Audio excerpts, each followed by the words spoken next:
The sun was an angry white orb in the Arizona sky, beating down on the endless, shimmering asphalt of Route 87. It was a lonely ribbon of road cutting through a vast, unforgiving desert.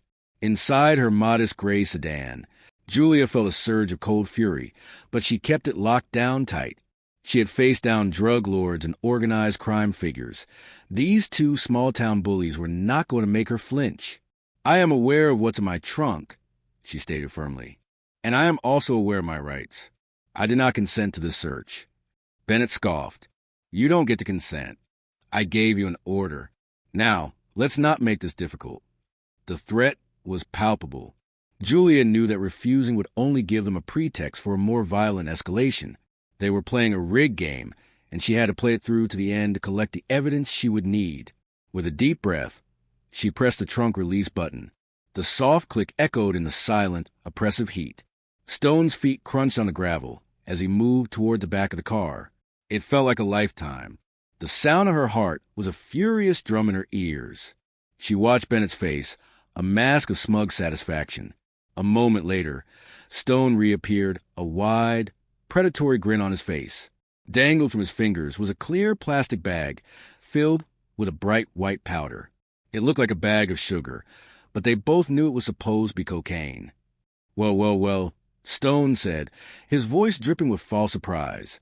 "Looks like we found what you were hiding, ma'am." Julia's mind raced. Her gut feeling was right. It was a plant. She met Stone's gaze in her rear-view mirror. "That is not mine," she said, her voice a steel-edged whisper. "You sure about that?" Bennett sneered, leaning into her window. "You're a long way from home. Out here, things can get real uncomfortable for people who like to argue." "I am a law-abiding citizen," Julia replied, her voice trembling slightly with suppressed rage, but not with fear. "I know my rights, and I know the law. You and I both know this is an illegal stop, and that evidence was not in my vehicle. I am requesting a supervisor and legal counsel immediately." Bennett laughed, a short, ugly sound. "Listen to her, Stone. We got ourselves a little lawyer. The guilty ones always have the most to say." Julia's composure finally broke. The sheer audacity, the injustice of it all, was too much. "I am not guilty. And if you were confident in your case, you wouldn't need to resort to insults and planted evidence. You know exactly what you're doing, and it's a crime."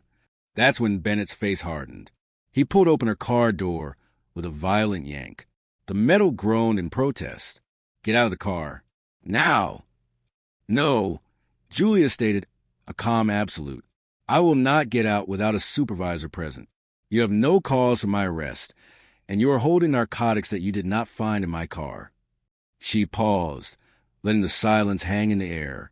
The game is over. Bennett's rage was a wild, untamed thing. He grabbed her arm, his grip like a vice, and hauled her from the car.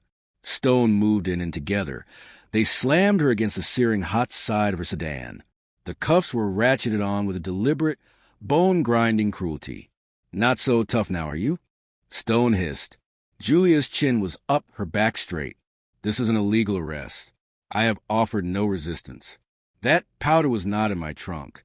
I demand your badge numbers, your names, and the immediate presence of superior officer." They shoved her into the back of their cruiser, ignoring her words, the locks clicking shut behind her. The unmasking. The police station was a grim, depressing place. The air smelled of stale coffee and industrial-strength cleaner, a scent of cheap, soul-crushing bureaucracy. A desk sergeant with a face sagging with terminal boredom took Julia's details. He didn't make eye contact as he scribbled on a form, mumbling possession obstruction. He then turned to his computer terminal, his fingers pecking slowly at the keyboard. VNCJULA. Julia watched his face as he typed. The boredom on his face began to drain away, replaced by a flicker of confusion, then disbelief. The finger on the keyboard slowed, hovered, and finally stopped. A flag had appeared on his monitor. Then another, each one more serious than the last.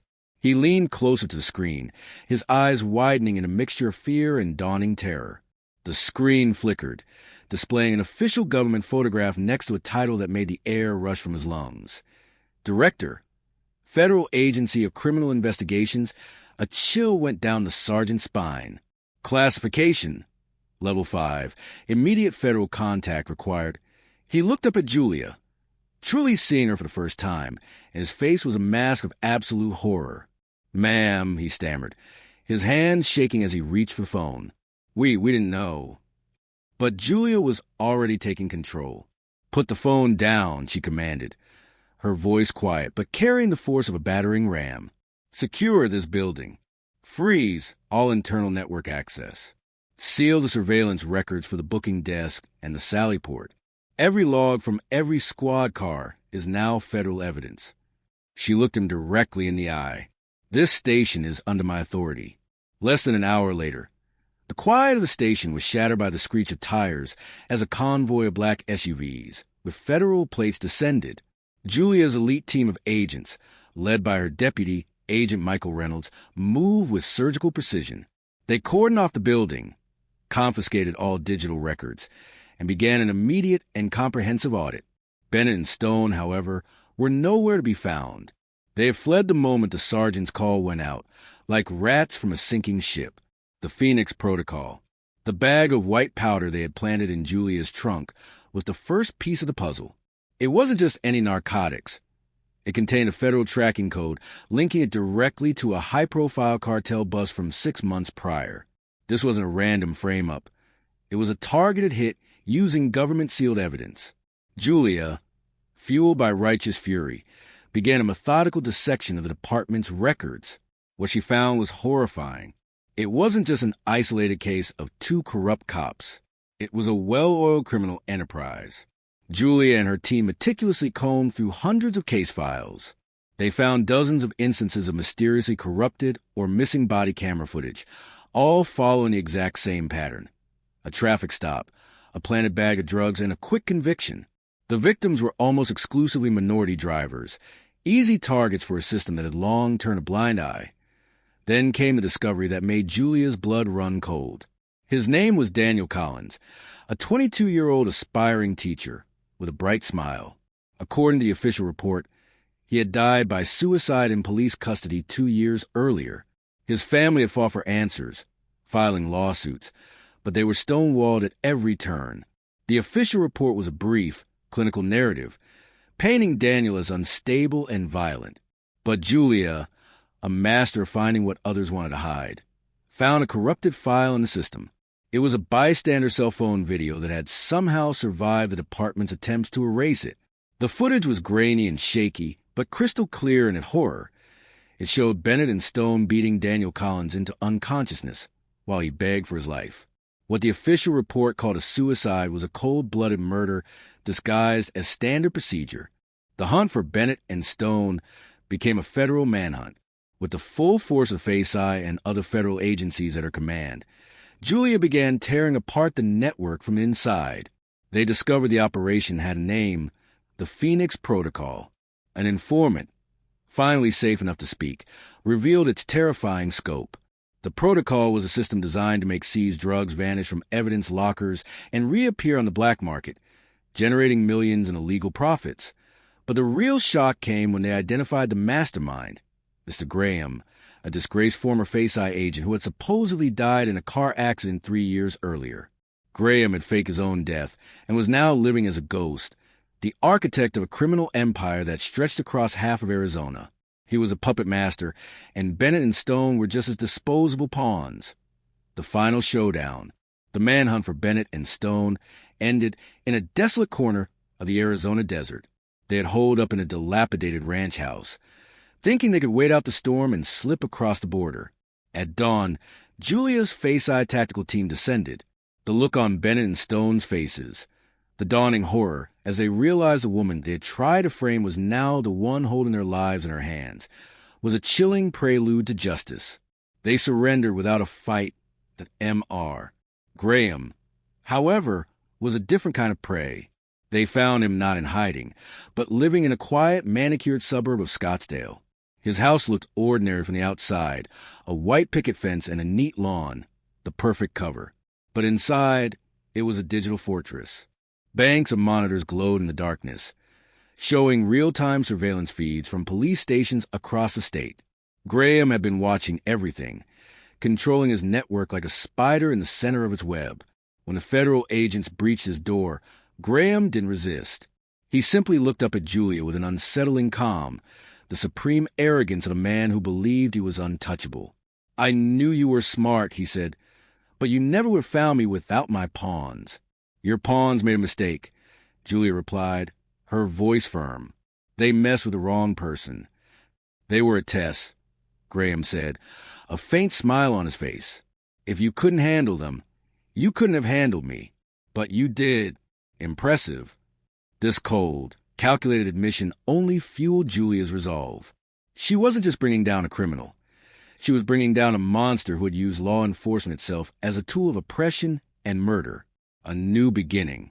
Julia's testimony before Congress was a precision weapon. She laid out the evidence methodically. The planted drugs, the stolen evidence, the fake death, and the murder of Daniel Collins. She described how Graham had used the legal system as a shield, how his network had preyed on the most vulnerable, and how a routine traffic stop had exposed a rot that went all the way to the top. The cameras captured every moment, every tear she fought to hold back as she described Daniel Collins' final minutes. By the time she finished, there wasn't dry eye in the chamber, and the calls for justice were deafening. In a packed courtroom, Bennett and Stone, stripped of their badges and their swagger, stood pale and trembling as the judge delivered their sentences. Life in prison for the murder of Daniel Collins, plus decades more for their roles in the corruption network. Mr. Graham was led into a supermax facility in shackles, his digital empire reduced to a 6-by-9-foot concrete cell. But Julia wasn't finished. The Phoenix Protocol was burned to the ground. In its place, she created a new system, fully transparent with real-time oversight and accountability measures. It was named the Collins Initiative, after the young man whose life had been stolen, but whose death would now protect countless others.